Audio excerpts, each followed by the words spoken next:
차지호님을 중심으로 해서 강좌를 개설하자. 아니 왜냐하면 우리가 네네네. 공부를 해야 되잖아요. 그러게요. AI 시대에 네. 도대체 곧 닥친다는데 네. 얼마 전에 우리나라에 네. 이제 허사비스 그 저 CEO 구글 네, CEO 네, 왔잖아요. 네, 대통령도 면담하고 네, 뭐 하루에 뭐 LG, 삼성 뭐 다 만나고 갔다 막 이제 이런 얘기가 나오는데 이분이 곧 닥친다. 곧 예, 닥치죠. 2030년으로 네. 이제 설정을 하신 것 같은데요. 네, 네. 이를테면 지금 우리가 뭐 30일 정도 눈앞에 두고 있는 지방선거도 있지만 AI가 앞으로 우리의 민주주의를 어떻게 AI를 우리가 어떻게 잘 쓰느냐에 따라서 민주주의가 더 강화될 수도 강화될 있구나. 수도 있고 오히려 민주주의가 더 약화될 수도 있고 이런 위기에 있는 거 아닌가라는 생각이 좀 듭니다. AI라는 게 정치 영역에 얼마나 들어와 있다고 우리가 봐야 될까요? 이미 들어와서 큰 영향을 주고 있고요. 예를 들어서 우리 계엄을 겪었지 않습니까? 계엄 겪었죠. 계엄에 AI가 무슨 상관일까라고 생각을 해볼 수가 있잖아요. 상관이 있을까요? 상관이 크게 있죠. 제가 계엄 시기에 네. 저희 의원님들 모이시는 의원총회장에서 네네네네. 한 얘기들이 있어요. 어. 그래서 우리가 좀 이 문제를 근본적으로 들여다봐야 된다. 왜 이런 일이 생겼는지. 특히 예전에는 결국 어떤 사람이 정치적인 행동을 하거나 투표를 하거나 이 모든 것들이 자기 신념에 바탕돼 있잖아요. 그렇죠. 오래된 신념과 내가 어떤 정보를 들어서 알고 있는 네. 어떤 특정한 판단들이 예. 어우러져 있는데 그게 사실 사람은 내 주위에 어떤 정보가 얼마만큼 둘러싸고 있는가에 따라서 결정이 되거든요. 근데 예전에는 사람과 사람 사이의 정보를 사람이 전달했었어요. 네. 예. 그리고 사람의 집합인 미디어가 예. 이 사람과 사람의 그렇습니다. 정보를 전달했는데 지금은 사람과 사람 사이의 정보가 디지털화돼 있고 디지털화된 정보는 반드시 AI 알고리즘을 거치게 돼 있습니다.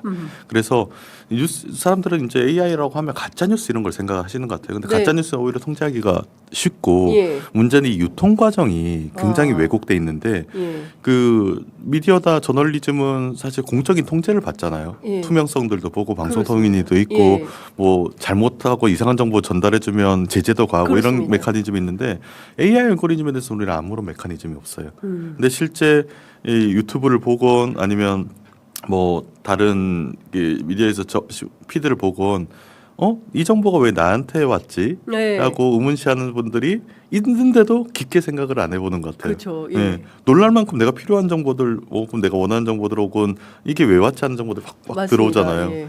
그래서 내 귀에 도청장치 자꾸 보시면 내 머리에 도청장치가 있나 막 이런 생각을. 그러니까 이 알고리즘은 내가 가진 모든 정보를 찾는 패턴들이나 내 둘러싼 것들 거기에 상업적 요인을 더해져서 그 정보를 의도적으로 전달해 주는 거예요. 아. 그렇기 때문에 이게 그러면 지금 뭐 예를 들어서 내가 어떤 물건을 더 사고 뭐 네. 하는 거하고는 이 유튜브나 이런 플랫폼에 더 오래 머무르게 하는 데만 머물러 있으면 되는데 네. 여기에 사이드 이펙트가 나서 부작용이 나타나는 게 정치에 대한 영향인 거죠. 네. 그래서 지금 생각해 보시면 윤석열 전 대통령이 대통령이었잖아요. 네. 그러면 대통령이라는 사람은 한국에서 정보 접근성이 제일 좋아요. 가장 그렇죠. 질 좋은 그럼요. 균형 잡힌 정보 접근성이 제일 좋은데 굉장히 극단적인 음모론에 맞아요. 사로잡혀 있었고 예. 극단적인 그걸 실제로 믿는 것 같잖아요. 재판할 때 보면 예, 맞아요. 그냥 일부러 정치적으로 그렇게 해석한 게 아니고 실제로 믿는 것 같으면 그 사람 주위에는 이미 그런 정보들로 공고하게 쌓여져 있는 거예요. 그리고 우리가 광화문과 헌재 앞에서 네. 탄핵에 찬성하는 그룹과 반대하는 그룹에 맞습니다. 유튜브를 열어보면 전혀 다른 정보들이 그러니까요. 있습니다. 그래서 예전에는 우리 하나의 세계에 사람들이 신념에 따라 다른 판단을 다른 걸 했다고 하면 예. 지금 세계 자체가 분절돼 있어요. 근데 인간이 내가 주어져 있는 정보가 그것도 뭐 한두 달간의 정보 노출이 아니고 뭐 수년간 특정 패턴의 정보들에만 노출돼 있으면 그 정보에 맞는 예. 그 정보에 반영된 정치적 판단을 하고 어. 그 투표 행동이 나타나게 돼 있습니다.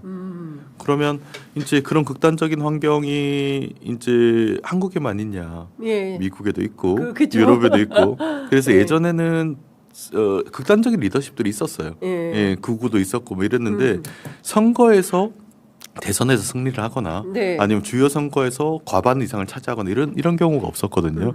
근데 지금은 그런 일들이 굉장히 자주 일어나고 있어요. 예. 이해가 안 되는 예. 투표 행동들이 일어나고 있고 그거의 기반은 일단 알고리즘적인 편향성이 만드는 예. 이 부분들이 굉장히 큰 기여를 하고 있다. 어. 그리고 우리가 이런 식의 정보들이 그럼 지금 왜곡된 정보나 이런 AI 플랫폼이 지금 수준에서 머물 것이냐 네. 아니면 이런 성향들이 더 강화될 것인가 하면 AI 기술을 생각해 보시면 돼요. AI 기술은 한 3개월 단위로 예. 급변하게 좋아지고 업그레이드. 있잖아요. 예. 그래서 이 부분들에 대한 우려들을 지금 우리는 먼 미래의 일이 아니고 당장 이번 선거뿐만 아니고 이 다음 총선, 다음 네. 대선에는 완전한 음흠. 영향권에 들어갈 것 같습니다. 예.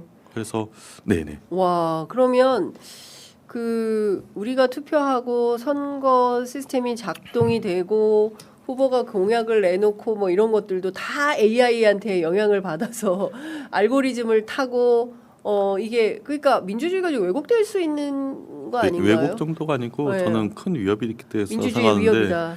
그 내가 누구를 뽑을거나 이럴 때 친구 말 듣고 투표를 하는 게 아니잖아요. 내 그렇죠. 생각을 가지고 투표한다고 그렇습니다. 내 생각하잖아요. 신념에 따라서. 그럼 내 신념이 어디서 왔냐를 생각을 해봐야 돼요. 네. 내 신념이 어디서 왔나. 네. 내가 오랫동안 살았던 인생에도 오지만 내가 분명히 몇 년 전에는 이쪽 정당이나 이쪽 정당이나 호불호가 없거나 아니면 이쪽 정당이 있었는데 내가 지금 바뀌었다. 예. 그럼 내가 접하는 정보에 따라서 바뀐 거잖아요. 그렇죠. 근데 그 정보를 AI 알고리즘이 설계하고 큐레이션을 하니까 내가 어떤 정보를 접하는가는 내가 결정하는 게 아니고 지금 예. AI 알고리즘이 정합니다. 그러면 사람이란 게 사실 굉장히 강할 때도 있는데 약할 때가 많아요. 예. 그러니까 다른 사람 얘기는 잘 안 들어도 내가 일상적으로 접하는 정보에는 영향을 받게 돼 있죠. 그리고 그 정보가 예전에는 뭐 글이나 이런 것들을 짧은 기사나 이렇게 냈다가 예. 지금 시청각 자르고 다 오잖아요. 예. 눈으로 보고 귀로 듣고 그렇습니다. 그리고 그런 정보들이 모여서 내 신념을 만드는데 그 한 두 가지만 얘기 드리면 AI 시대는 이른바 이게 어떤 위험이 있냐면 그 더 이상 우리가 디지털 시대가 아니고 지능의 시대라고 얘기하잖아요. 그럼 예전에는 이 정보가 수동적으로 저한테 그 AI 알고리즘은 이 알고리즘이 나한테 수동적으로 전달해 줬었어요. 예. 근데 지금은 얘가 지능체가 돼 버린 거예요. 아. 그래서 결국 비유하자면 내 옆에 나랑 하루에 3-4시간씩 대화하는 친구가 예. 사실상 AI가 돼버린 거고 AI가 정보들을 제공해 주니까 그럼 나한테는 계속 특정 생각을 유도할 수 있는 지능체가 네. 친구가 계속 귀에다 떠는 거예요. 그래서 많은 분들이 하루에 몇 시간씩 예. 스마트폰 보잖아요. 그럼요. 그 스마트폰을 이게 아무런 지능의 매개 없이 주는 게 아니고 AI라는 지능체가 특정 정보들을 네. 특정 얘기들을 나한테 하는 거죠. 근데 아이들로 가면 더 심해요. 그렇겠죠. 그 아이들이 영향을 이제 더 많이 내가 받죠. 평생의 정체성을 형성해 나가는 시기에 지금 가장 많이 대화하는 게 AI고 가장 고민이 생겼을 때 깊이 대화하는 게 AI가 됐어요. 그러면 우리가 가진 이제 투표행동 정치적 신념을 떠나서 인격 자체를 네. 사람이 인격 자체를 형성해 주는 시기가 아니고 예. AI가 나의 인격, 우리 아이들의 인격을 형성시켜 주는 시기로 넘어간 거죠. 그런데 문제는 AI에 대한 공적 통제가 없어요. 그럼 과연 어떤 알고리즘으로 우리에게 예. 어떤 정보를 어떤 방식으로 전달해 주는지에 예. 대한 것도 없고 심지어 AI의 능력이 어느 정도 돼서 우리에게 예. 어떤 영향을 줄 것인지에 대한 예. 구체적인 논의나 연구들도 많이 부족한 편입니다. 굉장히 심각한 것 같은데요. 왜냐하면 그 10대 교실의 네. 극우화, 폭력 이런 게 굉장히 문제가 되고 있잖아요. 그러니까 이게 계속 폭력이 진화하고 있는 건데 옛날에 뭐 학폭 뭐 이러면 그냥 뭐 누구 한 명 왕따 시켰어요. 뭐 이런 정도인데 지금은 그게 아니라 범죄적 매우 끔찍한 범죄로 나아가고 있는데 경우에 따라서는 이 AI 알고리즘 계속 이 게임하고 뭐 휴대폰으로 기계와 소통하고 이런 것 때문에 아이들이 더 그렇게 폭력적 극단적 극우로 나아가는 건가? 10대 극우하고도 연관이 돼 있나? 이런 생각도 하게 되는데 아니 그거는 그거는 좀 전혀 다른- 어렸을 때 그 뭐 우리 그 어렸을 때 비디오 세대잖아요. 네, 비디오. 보면 호환 마마보다 무서운 영상 시청물이라고 예. 하고 폭력적인 장면 나오고 맞아요. 뭐 사실 게임들이 등장하고 총 쏘는 게임 등장을 했을 때 그걸 처음 접하는 어른들은 아이들한테 이게 굉장히 극단적인 부정적인 영향이 갈 거라고 생각을 했어서 그에 대한 네. 연구들도 했었고 근데 지금은 사람은 어쨌든 외부에서 정보를 받고 그게 정보가 폭력적이든 뭐든 이걸 내가 선택할 수 있다고 생각을 하잖아요. 예. 그래서 내가 예전에 폭력적인 게임을 안 하려면 오락실 안 가면 됐고 그랬었는데 지금은 스크리닝 없이 무차별적으로 특정 의도된 정보가 나에게로 들어오고 예. 그 상업적 목적을 가지고 그렇게 설계가 돼 있지만 정치적 효과가 크다. 네. 그래서 예를 들어서 이게 의도성이 중요한데요. 지금은 상업적 의도가 좋은 것 같아요. 이 알고리즘을 설계하고 돈을 목적으로 네, 돈을 해서. 목적으로 그 알고리즘에 그 예를 들어 유튜브나 이런 매체에 예. 얼마나 사람들이 머무는 시간이 오래 만드는 게 결국에 그쪽 예. 상업적인 이익과 연관이 돼 유튜브도 있으니까 사실 가장 중요한 그렇죠. 거죠. 그렇기 광고를 때문에 매기기 위해서. 예를 네. 들어서 뇌과학자들이나 심리학자들, 뭐 인지과학자들 이런 사람들이 그런 구글 있는 데 많이 들어가 있어요. 이런 걸 설계하는데 네. 그리고 정확하게 어떤 사람들이 어떤 매체에 얼마나 몰입하고 얼마나 여기에 중독이 네. 되게 하는 메커니즘을 정확하게 이용을 하고 있어요. 내가 그 매체에 중독이 돼야지 들어가서 되잖아요. 네. 어느 순간 느끼신 거 내가 왜 이걸 이렇게 왜 보고 있을까? 쇼츠를 왜 계속 몇 시간씩 보고 있을까? 근데 그게 의도적으로 중독 메커니즘을 이용해서 그 사람이 거기에 잡혀 있게 설계가 돼 있는 거예요. 아니, 혹시 취재 편의점에도 네. 이렇게 중독돼서 잡혀 계신 분? 저는 열심히 취재한 내용을 정보를 전달해 드리려고 하는 건데 내가 이걸 왜 보고 있지? 막 이렇게 생각하시는 거 아니죠, 아유, 여러분? 아닙니다. 이런 양질의 매체들은 굉장히 좋은 예고요. 근데 이게 의도성이 지금 상업적 의도밖에 없다고 그냥 나이브하게 생각을 해요, 저희가. 네. 그런데 캠브리지 아날라이티카라는 회사에 얘가 있어요. 네. 그게 선거 컨설팅 회사인데 미국을 비롯해서 전 세계 주요 한 200개의 선거에 네. 개입을 했었어요. 그리고 기업이. 기업이 예. 선거 컨설팅 예. 업체죠. 예. 그리고 그 기업이 대부분의 선거에서 높은 확률로 이겼어요. 어. 근데 이유가 뭐냐면 이 마이크로 타겟팅 캠페인을 했었거든요. 예. 그거는 이 기업이 문제가 됐던 건 페이스북에서 개인 정보를 사와 가지고 예. 이 한 사람 한 사람한테 맞는 혹은 예. 소수 그룹에 맞는 선거 캠페인을 따로 만들었어요. 그래서 예를 들어서 전 이해를 많이 듣는데 예를 들어서 미국 공화당에도 낙태에 찬성하는 그룹이 있을 거고 네. 미국 민주당에도 낙태에 반대하는 그룹이 있을 거 아니에요. 그렇겠죠. 예. 그러면 이 사람들한테는 우리는 민주당, 공화당 다 같은 메시지를 주는데 예. 마이크로 타겟팅 캠페인은 예. 이 한 명 한 명마다 다른 메시지인 거예요. 낙태 관련 얘기를 뺀다든지 예. 반대 얘기를 던지든지 예. 모호하게 던지든지 아. 해서 한 사람 한 사람한테 다른 메시지를 던지면 이게 제가 일했던 예전에 공중보건이나 뭐 예를 들어 담배 끊게 하고 뭐 이런 거랑 비슷해요. 그러니까 여러 가지 공공의 개입이 들어갔을 때 네. 이게 한 사람 한 사람한테 개별화되면 될수록 이 사람이 특정 행동을 바꿀 가능성이 높아져요. 오. 과학적으로. 그래요. 네, 그러면 이 마이크로 타겟팅 캠페인을 통해서 네. 예를 들어서 한 5%의 네. 투표 행동을 바꾼다. 어. 전 충분히 가능한 것 같거든요. 야. 그럼 선거 판도가 바뀌잖아요. 네. 근데 무서운 건 뭐냐면 이 캠브리지 아나리티카 회사가 AI 기술을 이용하지 않았어요. 당시 AI 플랫폼을 이용하지도 않았고 물론 정보는 좀 페이스북 같은 데 사봤지만 예. 그런데 지금 생각을 해보세요. 구글이 예. 그 유튜브 알고리즘을 네. 짜는데 예. 의도성을 가지고 짠다. 정치적 의도성을 가지고 짠다. 야. 그래서 실제 네. 지금 상황은 제가 어렸을 때 카이스트 미래전략대학원에 교수로 들어가서 미래학자들이랑 일했을 때 네. 했던 말이 나는 다음 선거 결과는 예. 미래학자지만 맞출 수 없다. 그런데 예. 다음 선거를 결정할 수 있는 5명은 안 돼 이렇게 했어요. 예. 근데 그 예로 들었던 게 수업 시간 강의 따위 이렇게 예로 들었던 게 그 유튜브 알고리즘 수석 엔지니어들 네네. 이 사람들이 몇 명이 모여서 대한민국을 비롯한 여러 국가의 선거에 개입하겠다라고 마음먹으면 AI 알고리즘이 지금 있고 그렇게 하고 있다고 봐야 됩니까? 그거를 제가 근거 없이 얘기하기는 어려운데 예. 그 플랫폼과 알고리즘을 동시에 가지고 있으면 네. 사실상 전 세계 모든 선거에 개입할 수 있는 충분한 기술적 영향이 있어요. 아. 그러니까 제가 염려하는 무서운 건 뭐냐면 예. 그쪽에서 의도를 가지고 했다 안 했다가 중요한 게 아니고 네. 민주주의 체계는 어느 한 개인이나 한 그룹이 정치 시스템 전체에 대한 영향을 주는 걸 철저히 막아놨죠. 분권화 시켰고, 예. 그러니까 우리는 상권 분립을 만들었고 권력을 나눴고, 그 선거 같은 거는 모든 권력을 국민 한 사람 한 사람 동일하게 나눠놨어요.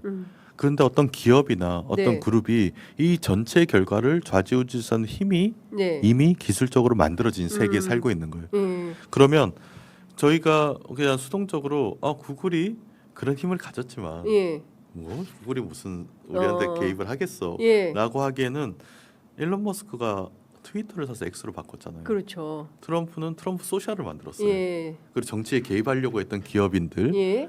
트럼프도 기업인이었고 그렇습니다. 일론 머스크도 기업인이고 마찬가지고. 선거에 적극적으로 개입하고 주인공이 됐던 그룹이 트위터를 샀어요. 왜 샀을까? 그러니까 거기는 돈을 쓸 때는 모든 이유가 있잖아요. 예. 정치적 효과가 굉장히 강하다는 걸 알고 있고 예. 이게 미래라는 걸 알고 있을 거예요. 예. 근데 우리가 구글이라든지 이런 큰 플랫폼 AI와 플랫폼 회사들이 그러면 이 문제에 대해서 그 개입할 만한 기업의 상업적 이익이 있을까 정치에? 네. 지금은 없다고 우리가 나이브하게 생각을 해도 결국 AI는 공공시장, 네. 그러니까 의료나 교육이나 아니면 금융이나 이런 공공시장이 가장 큰 시장이에요 AI에서. 근데 그런 가장 큰 시장으로 넘어갈 때 이거에 대한 결정을 누가 하냐? 예. 기업들이 하는 게 아니고 예. 정부가 합니다. 근데 지금 당장 그 말씀 주신 내용을 종합해 보면 사실 기업에 우리가 윤리적 뭐 사회적 책임 막 강조하고 있긴 하지만 늘 그 뭐 윤리보다는 도덕보다는 돈을 추구하잖아요. 기업이라는 것은 그렇기 때문에 윤리가 굉장히 중요한데 이거를 하나도 우리가 그 뭐 이를테면 입법으로 됐든 정부가 됐든 교육하는 게 없으면 그냥 뭐 무차별적으로 지금 되는 거 사실 아닌가? 그 기업에 대한 규제가 외부에서 이루어지다기보다는 네. 이 기업들이 사실 구성된 사람들이 상업적 이익을 추구하는 그룹들도 있는데 이게 저는 다른 예전에 있었던 기업들보다 그 안에 윤리적인 AI 통제를 하려는 그룹이 기업들한테 꽤 많이 있어요. 이제 빅테크 기업들, AI 네. 기업들 같은 경우는 그래서 메타 같은 경우도 메타 감독위원회 예. 임원들 이런 분들 만나보면 네네. 굉장히 촘촘하게 설계돼 있고 아. 독립돼 있고 아하. 이런 문제들을 하는데 문제는 다행입니다. 이거를 우리가 지금 이렇게 새로운 어떤 기업들이고 어떤 그 AI 전환 과정에서 리드를 하기 때문에 윤리성과 도덕성과 여러 가지 것들을 고민하는 그룹들 안에 섞여 있는데 이게 기업 내부에 맡겨놓을 문제인가? 아, 공적인 통제 우리 아니면 예전에도 그 예를 들어서 여러 조선일보도 있고 한겨레도 있고 이런 여러 가지 미디어들이 있었을 때 그냥 기업 안에서 감독위원회 만들고 알아서 하라고 하지 않잖아요. 그렇죠. 방송통신위원회도 예, 만들고 언론중재위원회도 맞습니다. 만들고 예. 이러는 거는 이런 식의 전체 민주주의 영향을 줄 수 있는 강력한 파워를 가지고 있는 공적 통제 안에 놓여져야 돼요. 예, 공적 관리가 반드시 필요하다. 그리고 적어도 모니터링이 돼야 되는데 예. 문제는 예를 들어서 미국 서부에 있는 모 기업이 한국 예. 선거에 대선에 영향을 주겠다라고 마음 먹고 행동하는데 우리는 그걸 알 수가 있을까요? 없죠. 그 알고리즘을 공개하는데 어떻게 알아요? 그러니까요. 그리고 안다 한들 거기는 국내법에 접촉되지 않고 압수수색이 되나? 우리가 쿠팡 때문에 아주 네. 그냥 뼈저리게 느끼고 있어요. 안 돼요. 안 돼요. 그래서 예. 지금은 전 세계 민주주의의 선거 결과 이거 만드는데 한국만 수십 년의 피를 흘리면서 우리 선배들이 그렇습니다. 피를 흘리면서 예. 만든 게 아니고 전 세계 많은 국가들 민주화하기 위해서 예. 얼마나 많은 분들이 그렇습니다. 피를 흘렸어요. 예. 근데 그게 지금 단기간에 예. 기업들에게 이 파워가 넘어가 있는 상황인 거예요. 그리고 우리는 거기에 대해서 기술들에 대한 이해나 이 예. 기술들이 어떻게 우리 AI 기술들이 어떻게 네. 그 민주주의에 주는 영향이 어떨까라는 질문이 아직 그 정치 커뮤니티나 언론이나 아니면 국민들의 머리에 네. 안 들어와 있어요. 그런 것 이 같습니다. 질문이. 예. 그러니까 여러 가지 정치 개혁들 중요하죠. 네. 그리고 우리 정당에서 만들어진 여러 가지 개혁 법안들 이런 부분도 중요하고 초점을 맞추는데 저는 네. 그냥 단일 요인으로 보면 한국뿐만 전 세계 민주주의 가장 높은 영향, 결정적인 영향을 주는 거는 이 AI 문제인데 네. 여기에 대한 질문이 예. 머릿속에 안 들어와 있는 게 맞아요. 전 너무나 안타까워요. 그러니까 저는 죄송합니다만 언론 문제도 심각한 것 같아요. 네네네. 그러니까 뭐 기획 보도해서 뭐 짧게 이렇게 박스 기사를 쓰고 뭐 덜어 한 바닥 털어서 쓰긴 하지만 그거 잘 안 보고 넘어가거든요. 그래서 하정우가 북갑에 가는 거야 안 가는 거야 뭐 여기에만 좀 회피적 관심들이 있어서 좀 진지하게 네네. AI 문제를 들여다보는 사회 풍토는 좀 아닌 것 같다. 근데 곧 닥치는 미래인데 아무 준비 없이 무방비로 왔을 때 우리가 어떻게 감당할 수 있을까? 특히 이제 그 곧닥칠 미래에 대해서 어떤 표현을 하냐면 2차 산업혁명보다 더 센 파고가 온다. 그럼요. 어마어마할 거다. 근데 그게 어떤 거지? 그러니까 감이 잘 안 잡히는 측면이 있는 것 같습니다. 이게 산업혁명은 진짜 생각해 보시면 돼. 산업혁명 하나인데 산업혁명은 이제 우리 육체적 노동을 기계가 대신하면서 그렇습니다. 생산량이 폭증했잖아요. 네. 그 생산량이 폭증한 상태에서 우리가 살고 있는 세계가 구성되는데 자본주의 시스템, 그렇죠. 우리가 너무나 당연하게 믿고 예. 사람이 사람한테 고용되고 자본이 자본을 벌 수 있고 예. 우리가 너무 상식처럼 생각하는 이 시스템은 예. 굉장히 현대적인 발명품입니다. 산업혁명이 예. 만든 그 잉여 생산 예. 혹은 굉장히 높은 정도의 생산이 만들어 놓은 결과고 그리고 그 이후에 만들어진 국제 질서들 뭐 식민지 체계가 더 오리진이긴 한데 식민지 체계를 이 산업혁명이 만들어지면서 식민지를 했던 국가들은 식민지를 당했던 국가들의 산업과 경제와 시장을 확보했었어야 됐고 네. 그게 산업혁명 이후에 만들어진 경제 시스템을 묶이면서 예. 지금의 이렇게 서구 중심의 국제 질서가 만들어진 그렇죠. 거죠. 근데 이런 게 위기이자 기회였던 거는 지금과 지금이 좀 다른 점은 예전에 산업혁명은 80년에서 100몇십 년 정도 걸린 상태에서 사이클이 만들어졌어요. 네. 근데 지금 예. AI가 가진 위험성은 이 모든 변화가 기술적인 변화는 15년 정도 안에 완성이 된다. 15년 안에. 15년 정도일 것 같아요. 그 하사비스 이런 분들은 더 빨리 보고 있고 예. 저는 그래도 좀 보수적으로 봐서 한 15년은 예. 걸릴 거라고 생각을 예. 하는데 예. 그리고 다른 한편은 그러면 15년 만에 전 세계 이 정도로 변한다? 그러면 우리가 가진 정치 시스템, 네. 민주주의 시스템, 예. 그리고 예를 들어서 이게 실업에 굉장히 큰 충격, 예. 그 노동 시장을 완전히 IMF보다 훨씬 더 극단적으로 만들어 버릴 수가 있는데 IMF보다 더 극단적으로. 더 극단적일 수 있죠. 이제- IMF는 부분적으로 우리가 있는 경제 시스템 안에서 경제 시스템이 망가진 건데 이거는 경제 시스템 근간이 되는 노동 시스템이 망가져 버린 거죠. 예를 들어서 그 생산량이 그러니까 AI는 그 산업혁명이 몸의 육체적 노동을 바꿨다고 하면 AI는 지적 노동을 바꾸는데 그러니까요. 지금 현대에서 만들어지는 모든 생산물의 대부분은 지적 노동이 안 들어간 게 없습니다. 예. 근데 그게 생산성이 AI가 우리 사람을 일자리를 뺏는다. 네. 이거 그런 논의 좀- 전에 예. 그렇게 될 가능성이 있는데 그 전에 생산성이 높아진다는 것은 변치 않는 사실이잖아요. AI가 사람의 그렇죠. 생산성을 예, 높인다. 높인다. 그러면 그 생산성이 특정 그룹의 예. 이제 노동자들의 생산성을 확 늘려버리면 예.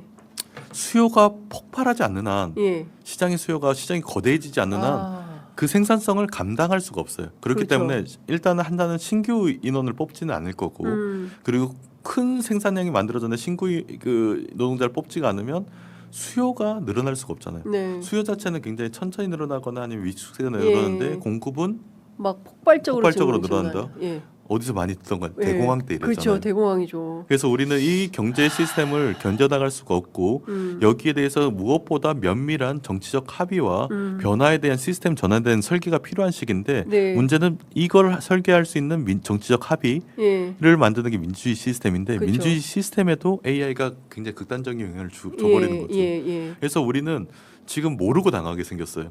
이 질문을 넣지 예, 않고 예. 그래서 스스로 이걸 듣는 많은 분들이 예. 스스로 질문을 던져보면 좋을 것 같아요. 과연 내가 생각하는 이 신념이 어디서 왔나? 내가 생각하는 이 정치적 신념과 선호도, 예. 내가 특정 정당인 특정 정치인이 가진 생각들, 특정 어젠다에 가진 생각들은 어디서 왔나? 내가 지금 보고 있는 스마트폰에서 왔어요. 근데 스마트폰에서 예. 이 정보가 사람마다 달리 온다는 거 그리고 그게 달려오는 알고리즘을 AI가 잡고 있는 거 네네. 내한테 이 신념을 만들고 내 행동을 만든 이 정보가 예. 우리는 그 리터러시라고 하잖아요. 예. 리터러시의 그 문해력이 어떤 게 필요하냐면 이 정보가 나이브하게 예. 공정하게 모든 사람이 동일하게 주어진 정보가 아니고 예. 굉장히 의도를 가지고 설계된 정보들이 나에게 오고 있다는 거. 예. 그 그러니까. 부분에 대한 인식을 가져야지 그 비판적 성찰이 필요하죠. 그러니까요. 내가 가진 생각들, 예. 네. 강요하고 하려고 하면 안 된다라는 생각이 좀 들기도 하고 지금 시간이 다 돼서 마무리를 해야 되는데요. 의원님 얘기는 제가 보기에는 특별판 번외편으로 해가지고 좀 길게 그러게 아직 길게 시작도 강의를 못했는데. 좀 들어야 네. 아직 시작도 못했는데 네. 이제 끝내야 돼서 제가 보기에는 이 컨셉에 안 맞아요. 그래서 제가 보기에는 의원님은 진짜 번외편으로 좀 모셔야 되겠다라는 생각이 좀 들고 그래도 이건 좀 여쭤봐야 될 건데 그 대량 실업 사태라고 하면 저는 IMF를 기억합니다. 왜냐하면 IMF 때 사실 그 40대 가장들이 서울역에서 그 노숙자 대열을 쫙 서 있었고 제가 그걸 취재했었거든요. 그때 진짜 마음이 많이 아팠었는데 그래서 그분들이 퇴직금 받아서 뭐 치킨집 막 이런 거 하다 또 망하고 그리고 또 어떤 분들은 막 필리핀까지 가가지고 사기당하고 뭐 이런 르포를 엄청 썼어요. 제가 사회부 때 지금 생각해 보면 굉장히 참담한 현실이었는데 AI 시대 이거 다시 오는 거 아니야라는 생각이 좀 들고 그렇기 때문에 이제 기본 사회, 기본 소득 특히 이제 청년들 문제가 매우 심각한 것 같아요. 네네네. 이를테면 그래도 숙련공들은 AI와 더불어서 짝꿍을 맺어서 할 수 있는데 이거 진짜 걱정이고 특히나 이제 전문직 최근에 제가 우리 아들 이제 변시 합격했어. 그래 너무 좋아했는데 세상에 로펌에서 사람을 안 뽑네. 안 뽑아요. 그런 고숙련 노동자들이 고생해서 변호사 됐는데 네. 갈 데가 없어요. 이 고숙련 노동자들이 월급을 많이 받고 들어가기 어려운 것들이 더 많은 지적 노동에 의지하는 패턴들이 있어요. 맞습니다. 왜냐하면 그런 식의 지적 노동을 만들 수 있는 사람들은 더 오래 교육받아야 되고 더 한정된 교육 자원들이 들어가야 되기 때문에 사실 그래서 사람들이 지능 이렇게 타고난 브레인의 지능은 사람들끼리 좀 다르긴 하지만 재능들이 다 다르게 평균할 수 있으나 이 지능을 가지고 특정 전문인이 되거나 이런 거는 굉장히 불평등합니다. 한국이 학벌 사회라 부르는 게 딱 그래. 정확하게 아이, 지능 사회라서 그래요. 그렇습니다. 네. 정확한 학벌 사회입니다. 그래서 근데 이 학벌 사회가 깨질 거예요. 그러니까 예를 들어서 중학교만 졸업한 사람과 대학원을 졸업한 사람이 네. 특정 노동을 했을 때, 지적 노동을 했을 때 격차가 많이 줄어들 겁니다. 그러면 굳이 기업은 뭐 임금이 5배의 차이를 내고 이 사람을 고용할 필요가 없잖아요. 더 싼 노동을 네. 가지고 더 이제 비슷한 성과를 낼 수 있으면 그렇게 하면 임금 격차도 줄어들고 임금 격차가 줄어들면 이쪽에 더 오래 공부하고 이런 식의 인센티브가 네네네. 훨씬 더 줄어들 거예요. 근데 어쨌든 중요한 거는 그래요. 지금 AI 전환은 뭐 15년 정도 올 건데 15년 정도의 사이클을 보수적으로 봤을 때 이 변화를 겪고 나서 우리는 AI 사회로 돌입할 겁니다. AI 사회로. 네. 근데 AI 사회에 대한 원형은 이재명 정부가 있는 이 네. 4, 5년 안에 다 만들어질 거예요. 여기서 만들어진 방향에 따라서 너무 다행이에요. 만들어진 방향에 따라서 15년이 그대로 갈 거고 그 15년에 이 전환들이 결국 이 다음 사회를 규정하게 될 거예요. 산업혁명 이후의 사회를 규정했던 것처럼. 예. 그랬을 때 저희가 넉넉히 있는 게 아니고 이재명 정부는 저희가 AI 기본 사회라는 이제 전망을 가지고 한 거는 그냥 단순하게 복지를 늘리고 이런 부분이 아니에요. 첫 번째는 이 노동 시장의 충격을 우리 노동 시장과 우리가 자본주의 경제 시스템이 견딜 수 없다고 판단을 하고 있습니다. 네. 그러면 이 고실업을 막는 게 1차적인 목표고 예. 그렇기 때문에 저희는 뭐 노동 문제에 대해서 많은 논의가 있었고 지금 정책이 형성되는 중이지만 저는 어떤 정책들을 준비했냐면 AI 전환 사회, 전환 보험, 네. AI로 전환되는 그 전환 직종들이 보험? 네, 네. 직장들이 굉장히 늘어나면 이게 예전에 실업급여나 이런 걸로 감당이 안 될 것 같아요. 그랬을 때 내가 AI로 직장을 잃거나 네. 직장이 전환돼야 될 때 예. 여기에 대해서 사회보험 같은? 사회보험 같은 펀딩을 구성을 해야 된다고 생각을 했어요. 아하. AI에서 나오는 잉여 생산들을 이용해서 예. 그래서 이 직장이 전환될 수 있게 일정 정도의 기본소득들을 보장해 주거나 예. 그리고 동시에 업스킬 패키지라고 해서 이 사람이 AI로 전환돼서 일을 할 수 있는 역량들을 배가시켜 주는 게 전 네. 세대에 거쳐서 이루어져야 된다고 생각했어요. 이건 굉장히 과감한 정책들이 필요합니다. 예. 그리고 뭐 다른 한편으로는 제가 왜 AI 기본 사회를 막 설계하고 막 강조를 했었냐면 말씀드렸듯이 우리 자본주의 시스템, 우리 경제 시스템, 우리 사회 시스템은 이 정도 급격한 변화를 감당하지 못할 거예요. 실업률 고실업도 감당하지 못할 건데 네. 그럼 저는 이 전환기 이후의 사회는 어떤 국가가 선도할 것인가라고 하면 AI 기술을 선도하는 사회 그 국가가 뭐 당연히 선도할 것 같잖아요. 예. 뭐 그거는 이게 성장 곡선이랑 연관이 있어요. 초성장 사회를 만들면 네. 이 모든 실업이나 이런 부분들이 급격한 성장으로 예. 커버할 수 있는 부분들이 분명히 있어요. 예. 그건 세계에서 굉장히 선택받은 소수의 나라들이 될 거예요. 네. 한 두세 개 나라들. 그래요. 근데 오히려 저는 AI 기술로 선도하는 사회가 살아남는 부분도 있겠지만 그건 소수고 AI 이 급격한 전환에 생존하는 사회가 결국 선도국가로 남을 거라고 생각해요. 아. 그러면 우리는 어떻게 생존하냐? 예. 그럼 이건 급격한 사회 충격이 있었을 때 의료, 교육, 복지 이 몇 가지 부분의 사회적 안전망을 지금과는 다른 층위로 업그레이드 해놔야 됩니다. 네네. 그래서 사람들이 직장을 잃거나 아니면 다른 굉장히 큰 크라이시스를 겪어도 그 시기를 넘겨나갈 수 있게 사회보장제도가 완벽하게 구성이 돼야 되는데 네네. 아직까지는 그 수준이 아니었어요. 예. 근데 이거를 많은 공적 자금을 투자해서 이거를 한다. 뭐 그렇다고 복지나 의료 쪽을 예산을 3~4배씩 늘릴 수가 없잖아요. 그렇죠. 예. 근데 우리는 다행히 AI 기술이 있어요. 음. AI 기술들을 가지고 의료에 대한 불평등성이나 보장성들을 거의 100% 가까이 높일 수가 있어요. 네. 그리고 복지 문제도 위기 가구들이 위기에 빠지기 전에 예. 미리 예측을 해서 거기에 복지 제도를 효율화시켜서 하는 게 투입하는. 기술로서 가능한 시대에 와 있죠. 아. 그래서 이런 사회 안전망들을 한국을 비롯한 여러 국가에 예. 동시에 설계해서 강화시켜 나가는 게 네. 저희가 가진 글로벌 AI 사회 비전이고 그게 이제 유엔을 설득한 주요 논리가 됐어요. 아, 유엔 기구들이 한국에. WHO를 비롯해서 여러 기구들이 한국의 AI 본부를 유치하기로 결정을 했잖아요. 그러니까요. 그래서 그런 부분들이 우리가 가진 AI 기본 사회 예. 전 세계 급격하게 전환될 때 예. 이런 식의 사회 다른 형태 AI 기반 사회 안전망들을 구성하는 게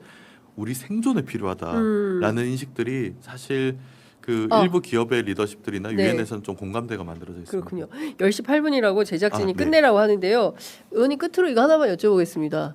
차기 AI 수석으로 가십니까? 아유, 저 갑자기 어느 날 아침에 눈을 떠보니까 전화가 뭐 수십 통이 와 있어가지고 예. 갔는데 일단 저는 전혀 모르는 일이었고요. 예. 네, 그리고 아마 AI 부분에 대해서 국가 단위로 뭔가를 설계하고 이랬던 노력하는 분들이 뭐 노력은 많이 하시지만 실제 여기에 대한 경험을 가진 분들이 숫자가 많이 안 될 수도 있어요. 그리고 산업이나 대통령은 굉장히 크게 이 문제에 대해서 스코프를 보고 계시는 분이라서 산업이나 과학기술의 영역을 훨씬 넘어선 영역이라는 건 인지하고 계시고 그랬을 때 AI 기본 사회라든지 아니면 이건 글로벌 AI 전략이라든지 이런 부분에 대한 이제 대통령님이나 정부의 수요가 있는 건 확실한 것 같아요. 네. 근데 그 수요를 할 수 있는 사람들을 뭐 찾아 나갈 때 후보가 많이 안 된다는 상황들 때문에 저는 이게 누군가 내피셜로 던질 수는 있는데 그 많은 기자분들이 이걸 사실로 믿고 연락을 오는 게 저는 신기했거든요. 그래서 예. 왜 그럴까 생각을 해봤더니 예. AI 문제들에 대해서 산업과 과학기술 영역을 넓혀서 조금 더 큰 그림을 설계하는 사람이 대한민국에 필요한 시기가 아닌가라는 인식들이 좀 넓어지고 있는 것 같습니다. 그러니까 막 전락 와서 뭐 기정사실인 것처럼 저한테 얘기를 하죠. 대통령께서 차지원님 같이 합시다. 그러면 어떻게 하실 거예요? 아, 저한테요? 예. AI 수석으로 들어오세요. 그럼 어떻게? 일단 저의 기본적인 입장은 예. 대통령께서 필요로 하시는 거가 대통령이 필요하시는 걸 넘어서 국가가 필요하는 거니까 네. 그거는 제가 웬만하면 무슨 일이 있어도 따라간다는 게 제 기조예요. 그건 제가 보다 한국 사회 니즈를 훨씬 더 잘 보는 거기 때문에. 예. 근데 그 AI 수석은 그런 요청을 하실 것 같지는 않습니다. 그럼 제가 미리 알았겠죠. 알겠습니다. 네네. 미국이 전 세계에서 옛날에 그 핵무기 초기에 개발하던 맨하탄 프로젝트 때 핵독점을 하고 있었던 그 시절하고 비슷해. 우리가 이런 고성능 AI를 정부기관하고 빅테크 기업이 선점을 하면 이거는 이제 그야말로 핵독점에 비견되는 그러네. 파워라는 거죠. AI 독점이니까. AI 인프라를 구축하려면 막대한 자원이 투입돼야 됩니다. 자금과 자원이 그쵸. 엄청나게 투입해야 되는데 그런데 언제 인권 따지고 언제 규제 따지고 이렇게 하다 보면 그 자원과 자금을 언제 다 모을 거냐. 모든 규제를 철폐하고 극한까지 일단 기술 혁신을 밀어붙여서 어떤 기술이 모든 걸 지배하게 일단 만들어 놓고 그 다음에 부족한 거 있으면은 몇 가지 규제를 하면 되는 거지. 지금 이런 어떤 그 규제가 바로 우리의 주적이다. 이렇게 나서는 그룹을 이펙티브 엑셀러레이션이즘. 예. 그러니까 효율적 가속주의자라고 얘기하는 건데 예. 이 사람들이 실리콘밸리의 가장 우파 그룹들이에요. 근데 요 행정명령이 있어. 그런데 바이든 때는 안전, 예. 인권, 그렇지. 그다음에 규제, 예. 이런 부분들은 어느 정도 속도가 늦춰지는 안이 있더라도 지키면서 맞아, 해라였고 맞아. 지금 얘기 뭐냐면 그조차 필요가 없다. 일단은 밀어붙이고 기술 혁신으로 먼저 가서 대세를 장악하고 그 맞아. 다음 얘기다. 맞아요. 순서가 바뀐 거예요. 가치 체계가 이제 완전히 중국이 이게 막 바뀐 따라오니까. 거죠. 예. 그렇게 해서 이게 실리콘밸리 우파들의 어떤 그 블랙홀처럼 자금을 끌어들이는 이데올로기입니다. 요것이. 우리 반도체는 잘 팔리겠다. 그러면 있죠. 이제 메모리 반도체 우리- 당연히 네. 팔리겠죠. 예. 그런데 이제 이 과정에서 최근에 이제 무슨 얘기가 나왔냐면은 엔스로픽 논쟁이 있었던 거예요. 그렇죠, 그렇죠. 그래서 이 AI 남용 문제가 나왔고 그다음에 그 엔스로픽에서 내는 그 미토스라는 게 지난주에 또 언론을 상당히 그 충격에 빠뜨린 사건이 벌어진 게 예. 미국의 국가안보국에서 미토스를 써가지고 앞으로 사이버전에 적극 활용하겠다고 선언을 해버린 거예요. 이거는 새로운 핵무기나 다름없는 거라고. 예. 미토스는 어떤 나라의 시스템을 다 뚫어버려요. 그러니까 그런 공포를 줄 수 있어. 이걸 가지고 이제는 정작 개발한 엔스로픽은 신중히 쓰라 그랬는데 뭔 소리냐 우리는 그냥 쓰겠다. 이런 어떤 그 이야기가 지난주부터 나오기 시작을 했고 그러면서 미국이 전 세계에서 옛날에 그 핵무기 초기에 개발하던 맨하탄 프로젝트 때 핵독점을 하고 있었던 그 시절하고 비슷해. 우리가 이런 고성능 AI를 정부기관하고 빅테크 기업이 선점을 하면 이거는 이제 그야말로 핵독점에 비견되는 그러네. 파워라는 거죠. AI 독점이니까. 그래서 저기 내용에 보면은 예. 적극적으로 쓰겠다는 선언이 실제 나와요. 사이버 영역에 최우선 과제로 AI를 쓰겠다. 이렇게 나옵니다. 갑자기 그 미션 임파서블의 가장 최신작에서 그 AI가 전 세계를 지배하는데 그거를 어떻게 그 열쇠를 이렇게 어떻게든 빼내려고 하는 뭐 그런 거 있었잖아요. 데드 레코딩이었나? 무슨 뭐 그런 거 있었죠. 한번 찾아보세요. 뭐 있었어. 예. 그거하고 똑같구나. 아니 그래서 네. 저게 나오는 동시에 예. 또 저 반대편에서는 무슨 얘기가 나오고 있냐 하면은 이것도 이제 어떤 엔스로픽 연구소장이 기고한 글인데 이렇게 가다가 큰일 나게 생겼다. 뭐가 큰일 났느냐? AI가 AI를 개발하는 단계로 지금 막 넘어섰다는 거예요. 맞아요. 저 개발 수준. 예. 그래서 실제 클로우드가 이렇게 코드를 작성한 게 2025년 초에는 클로우드 AI 소프트웨어 코드의 1%만이 AI가 작성한 코드였는데 예. 1년 만에 80%다. 지금 클로우드 뭐 이런 고급 사양의 AI의 코드의 80%는 AI가 작성한 거다. 그런데 이 단계가 지금 인계 상황을 넘어가니 어떻게 되느냐? AI가 AI를 개발하는데 예. 이때부터는 솔직히 이거는 약간의 문명 그 초토화, 약간의 어떤 이제 비관적인 전망을 내놓으면서 마지막으로 호소합니다. 마지막으로 무슨 호소를 하냐? AI 개발을 여기서 다 중지하자. 이 호소를 이게 기업의 클로우드 엔스로픽 연구 소장이 쓴 글이에요. 이게 예, 지난주에 이래서 난리가 난 거예요. 그래가지고 이 두 개가 지금 부딪히는데 트럼프는 뭔 소리야? AI가 AI를 만들든지 뭐 어쨌고 뭐 휴먼 인 더 루프라고 인간이 의사결정 안에 있냐 없냐 이런 거 갖고 따지는데 헛소리 하지 마. 우리는 가속주의로 해가서 밀어붙인 거예요. 그래가지고 한판 싸움이 벌어진 거예요. 이거 운명적인 대결이에요. 근데 저렇게 가고 지금 아까 쭉 보시면 저게 돈이 어마어마하게 들잖아요. 지금도 돈이 많이 들고. 근데 이제 달러 패권이 지금 중동의 이란 전쟁 때문에 위태위태 했었잖아요. 네. 그리고 안 그래도 지금 뭐 계속 달러에 관한 이야기는 계속 있으니까. 그러면서 이게 지금 6월 2일이에요. 근데 6월 1일 날 한국의 글로벌 이코노미에 나온 걸 보면 미국의 연준 이사가 페드의 연준 이사가 스테이블 코인을 긍정평가했다라고 나오고 있습니다. 보도가. 근데 이거는 올 봄부터 나온 거거든요. 조선비즈랄지 이런 데를 쭉 보면. 근데 이유는 뭐냐면 스테이블 코인을 발행을 하면 스테이블 코인은 개인이 사죠. 아니 그리고 일단은 뭐 솔직히 돈이 아니잖아. 그렇죠. 근데 어. 스테이블 코인에 연동되는 거는 달러잖아요. 그러면 결국 스테이블 코인을 산다는 이야기는 미국 달러를 리저브로 살아야 된다는 이야기거든. 담보로. 그러면 미국의 그 달러와 미국의 국채에 대한 수요가 줄어들고 있는 마당에 미국은 스테이블 코인을 발행을 해서 이 스테이블 코인을 통해서 처음에 할 결제가 뭐냐? 100% AI입니다. AI 결제를 하려고 하는 거예요, 지금. 스테이블 코인으로. 근데 달러가 100% 연동이 돼야 된다. 1코인은 1달러가 돼야 된다. 이거잖아요. 그러면 코인이 AI 결제가 많이 되면 될수록 달러의 수요는 폭발적으로 증가하겠죠. 그렇지.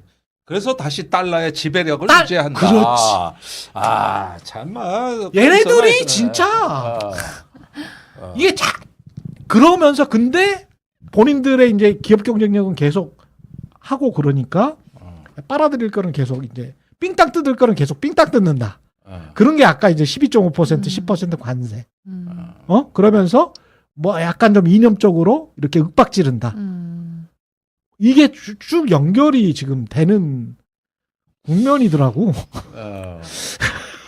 야, 호르무즈로 인해서 달러 패권이 이렇게 그렇지. 내려갈까 싶어서 우려되니까 또 저거를 저렇게. 근데 네. 저거는 스테이블 코인은 그 전부터 맞아요. 얘네들이 네. 준비를 하고 있었던 건데 네. 탁탁 그 터트리는 시기가 네. 다 전략이 있었네. 다 전략이 있는 거야. 그래서 누가 그러더라고요. 트럼프를 싫어할 수 없는 게 그래도 전략이 있지 않냐. 윤멍청이랑은 좀 다르지 않냐. 뭐 이런 얘기 하시더라고요. 트럼프 지지자들은. 그래서 그래? 글쎄 전략 있게 정말 한 걸까? 이란 전쟁은 내가 아닌 보기엔 것 거의 같은데. 미친 것 같은데. 그러니까. 그게 네. 이거의 그거의 영향인지 뭔지 뭐 외국인 매도의 영향인지는 모르지만 원달러 환율이 계속 1,500 막 30원 뭐 이러는 것도 네. 결국은 각국이 어떻게 생각을 하냐면 소버린 AI가 힘들겠다. 그 다음에 각국의 소버린 스테이블 코인이 힘들겠다. 미국이 저렇게 빡 나가버리면 그러면 달러 패권은 다시 영원하네. 그러니까 달러가 바이 달러네요. 바이 달러가 되는 거야. 그 다음에 미국의 또 투자는 또 생으로 해라 그러지. 비싸게 그러네. 그냥 네. 관세는 또 때려버리지. 그러니까 방법이 없잖아요. 예. 그러니까 가상자산으로 달러 패권을 유지한다. 그렇지. 어쩌면은 자 첫째, 그럴 만큼 이 미국이 지금 절박하고 급하다. 예. 이런 것도 한 맞아요. 측면에는 네. 있고 두 번째는 뭐냐면은 계속 어떤 그 헤게모니를 그 연장하는 데 있어 가지고 나름대로 저런 혁신적인 방법들이 또 하나의 시대를 열 수는 있겠구나. 그렇죠. 예. 우리가 페트로 달러라고 말할 때 그거는 뭐냐 하면은 1970년대 그 오일 달러. 그러니까 이 산유국들한테 달러로 결제한다는 동의를 받아서 만들어진 용어거든요. 그렇죠. 그래서 그걸 페트로 달러라고 네. 하지 않았습니까? 예. 근데 저 얘기는 제2의 페트로 달러. 그렇죠. 그렇죠. 제2의 이제는 네. 요즘 걸프 국가도 못 믿겠고. 예. 그다음에 막 국채들 다 팔아버리고. 그러니까 지금 미국 국채가 이제 안전자산의 이미지가 조금씩 줄어드니까